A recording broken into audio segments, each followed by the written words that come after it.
जास्ती लाईफ भेटावी म्हणून ड्रीप इरिगेशनचा जो सबलाईन आहे तो PVC किंवा फ्लेक्झिबल घेण्यापेक्षा SDP पाईप घ्यावा का, असा एक प्रश्न एका राम हरीश शिरसाट नावाच्या शेतकरी दादाने विचारला आहे.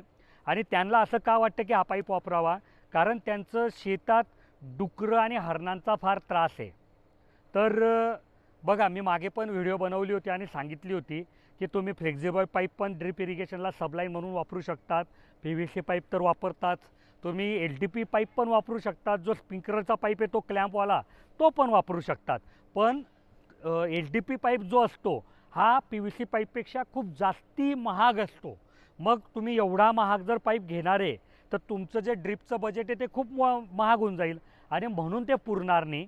तर तुम्हाला जर वाटत असेल की हो बाबा आपलं PVC पाईपसुद्धा हे डुकरं किंवा हरणं खराब करतात, तर तुम्ही जास्तीत जास्त जो स्प्रिंकलर इरिगेशनचा पाईप येतो तो सुद्धा SDP मटेरियलचाच बनवलेला असतो, तो वापरा, की खर्च पण तुमचा कमी राहील आणि तुम्हाला तिकडे जो त्रास होतो आहे जंगली प्राण्यांचा तो पण मिटेल. तर ते एक मधला पर्याय तुम्ही निवडू शकतात. तर तुमच्याही मनात जर ठिबकविषयी असा काही प्रश्न असेल तर तुम्ही कमेंटमध्ये विचारा. मी पुढच्या व्हिडिओमध्ये त्याचं उत्तर द्यायचा प्रयत्न करेल. तुम्हाला ताबडतोब त्याच्याबद्दल कोणाशी बोलायचं आहे तर आमचे इंजिनियर सकाळी 8 ते संध्याकाळी 6 उपलब्ध असतात. त्यांचा नंबर मी इथे दिला आहे, तुम्ही त्यांना फोन करून चर्चा करू शकतात. आणि अशीच महत्त्वाची आणि प्रॅक्टिकल माहिती जर तुम्हाला ताबडतोब किंवा सर्वप्रथम मिळवायची असेल तर आमच्या चॅनलला सबस्क्राईब करा आणि व्हिडिओला लाईक जरूर करा.